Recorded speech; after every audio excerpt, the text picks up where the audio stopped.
What's up, YouTube? Capital G here, letting you guys know what the heck happened at YCS Salt Lake City, Utah. I've been reading up on the coverage so that you didn't have to. So let me just start by saying I kind of feel like this event went, not surprisingly, under the radar, even though it was extremely shocking, especially when you get to the top 16 breakdown and what ultimately ended up winning the event. Part of that is because Konami did not live stream this event for whatever reason.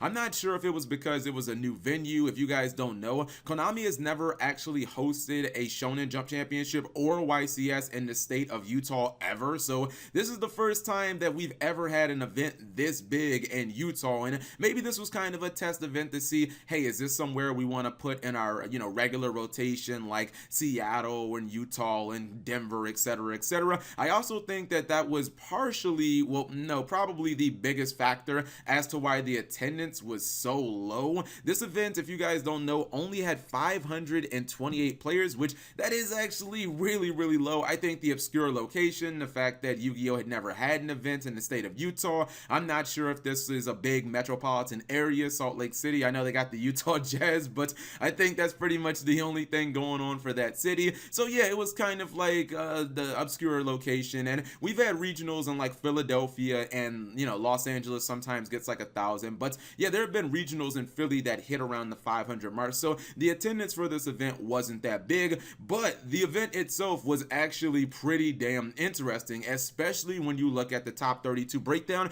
Now, I would like to say this was actually the first Yu-Gi-Oh event, well, first major Yu-Gi-Oh event like YCS or above, where Called by the Grave, the new hand trap stopper, was actually legal, and I think that we are going to have to wait a little bit until we start seeing some of the top 32 deck lists as to if this card made a very big impact, because if it did, man, I think that this card could be one of the things that you start seeing in a whole lot of side decks. But if you look at this top 32 breakdown, oh my goodness, there is so much damn parity. People have been talking about how much they enjoy this format and how much parity there is. I mean, I'm not sure that it's going to get any much better than this. You guys remember 6 months ago, we were in Spiral Hell, where Spirals were taking up 29 out of the 32. Now you look at Pendulum Magician, True Draco, Mech Knight in Vogue, Dinosaurs, 2 Metaphors, Trickstar, Burning Abyss, ABC, which I have said before is basically the new Burning Abyss.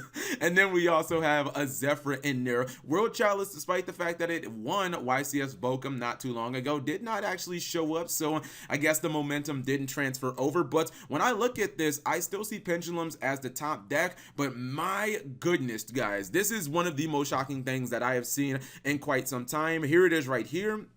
When you go to the top 8, and I'll come back to the top 32 in the deck breakdown in 1 second, but when you go to the top 8, something absolutely stunning happened that I don't think anybody at the event would have predicted. There were 7 Pendulum Magicians in the top 16, and every single one of them lost. That is mind-blowing. I read that and I was like, that's impossible. I don't know if that is a blip or is that a sign to come, because if I was a Pendulum player right now, I would be extremely concerned going into national season. We are not that far away from the European Nationals starting up, the European WCQ, or the Euros as we should just call it, and then ultimately the NA WCQ. And I'm not sure if Pendulum players just have the targets on their back, or maybe this was just a very bad luck situation. Maybe they all lost the dice rolls or something, but this is actually just completely staggering to me that you'd have 7 players in top 16, which was by far the highest representation. In fact, I think I've got a chart. No, I've only got the top 32 here. Excuse me about that. Yeah, but you have the highest representation of top 16 and every single one of your players loses. That probably means that a lot of people have either figured out the deck or they have side deck cards like Winter Cherries that these Pendulum players just do not have answers for. Now, when we go back to the top 32, I think obviously the clear story here is the fact that True Draco absolutely ran over this event.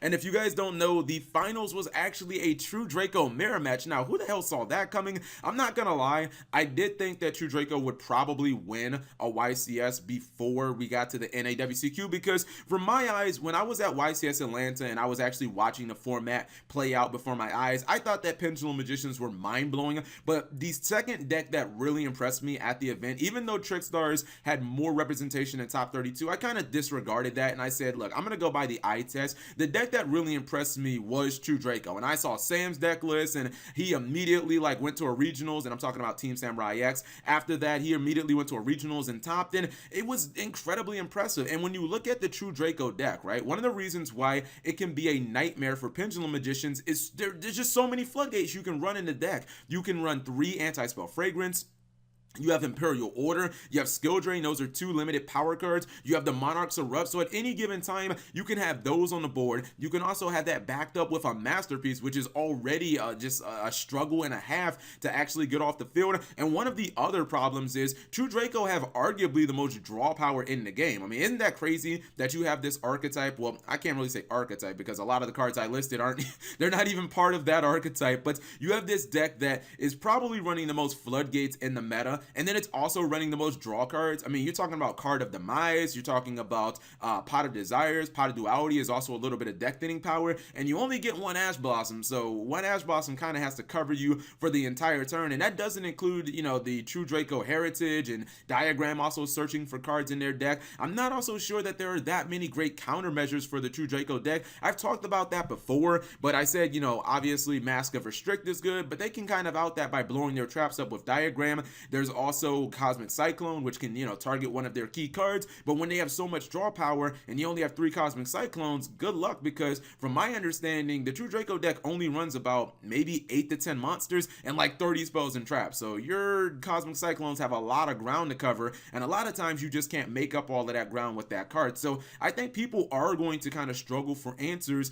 to beat the True Draco deck moving forward. Maybe it's the best deck of the meta right now, who knows? It seems like from YCS to YCS we're getting completely different results, and I will say that YCS Bochum did feel obviously like one of those all-time crazy events with World Chalice ending up winning the event, but that kind of felt like a crazy, you know, like movie fluky performance. This doesn't feel like a fluky performance. True Draco did not fluke their way into the finals. They had 9 players in the top 32. You also see some other decks, 2 in particular that impressed me. Number 1 was the Dinosaur deck, and I talked about this probably about a month ago, maybe even longer. The new Dinosaur engine, guys, it's starting to show its head at the YCS level, and I'm telling you, if you don't know about this deck and you do not prepare for it, you are going to get wrecked by it. Anyone who really doesn't understand kind of how the new dinosaurs work, it basically is kind of like it's not even really a pure dinosaur build. I talked about this in that video. You really don't have to run more than just a couple copies of like the big boss monsters,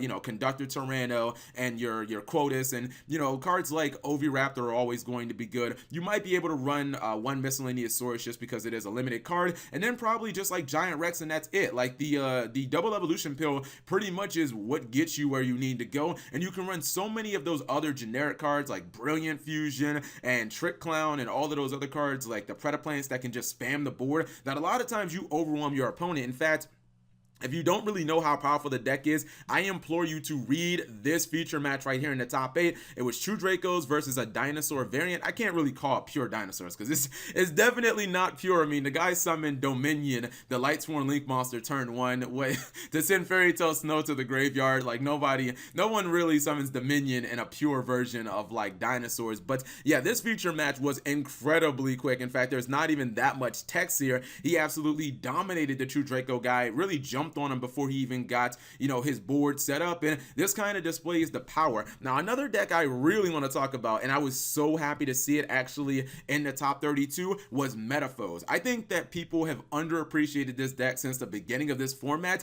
and if you really know about Metaphors and you talk to people who actually play the deck and have played it since Heavy Metaphors Electromite has been released in Extreme Force, you really have to make just minor adjustments from like Pendulum Magicians to get to like a Metaphors really competitive deck. The consistency of Metaphors is incredibly high, especially with Rescue Rabbit being at 3, and you're still going to be running things like Astrograph Sorcerer you're still going to be running a lot of those kind of those starter cards. You're just not going to be running all the Pendulum Edition cards. You're not going to be running, obviously, like the Pendulum Graph cards, because those aren't necessary in Metaphos. But at the same time, you get the Fusion Summon, not just summoning Odd Eyes Vortex Dragon, which you can still do in Metaphos, but you get really good fusion monsters like Metaphos Mithrium. You also get the potential of making full Metaphos Alkahis. I have seen some people still run that, and I do think that Metaphos are still an incredibly powerful archetype. I think that they get disregarded, but I am glad to see them obviously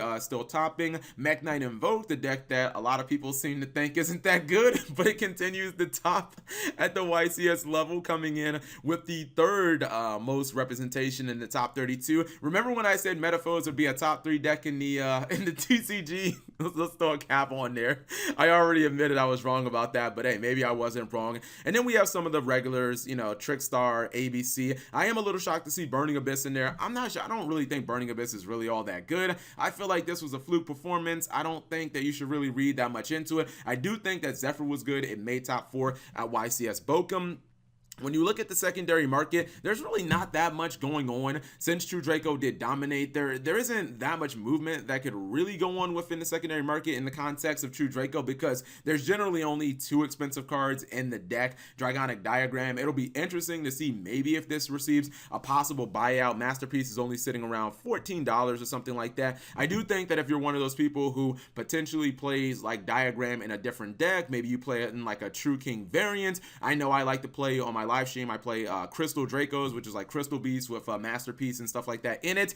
This is probably not going to be the best time to be searching for a Diagram. I don't think Diagram is going to go down in price anytime soon. And I will say this, and I don't want to be, I'm not trying to jinx it, but I do think that this is probably going to put Masterpiece back on Konami's radar. I actually think that if, let's say, True Draco didn't end up winning a YCS, maybe they got like top 8 at the NAWCQ and top 8 at Euros, I think there's a very legitimate chance that True Dracos probably could have skated on the ban list. Now I think Konami's looking at Masterpiece, not so much Diagram, but Masterpiece specifically, because that seems to be the card that everybody hates dealing with. I think they're looking at that card and thinking, all right, you may be destined for the ban list or destined to at least be limited to 1. So let me know what you guys thought of YCS Salt Lake City in the comment section below, and the major takeaways and storylines from this event. Do you think with the low attendance Konami should bother going back to Utah, or do you think it's fine for the first event ever in this state? Are Pendulum Magician players getting a little flustered? We saw them have the highest representation in the top 32, but they somehow did not manage to get even past the round of top 16, despite the fact that they had 7 players in there. Are dinosaurs now on the come up? The deck seems to be extremely popular, and it just seems to be extremely powerful. And what do you think is going on with True Dracos? They had a dominant performance, not only winning Salt Lake City, but then having a mirror match in the finals. If you look at the top 8, 4 of them were True Dracos, so every other player was running the deck. And do you think that Masterpiece is now kind of on the hot seat? So thank you guys for watching. As always, subscribe if you have not already, and turn on that notification bell for daily videos.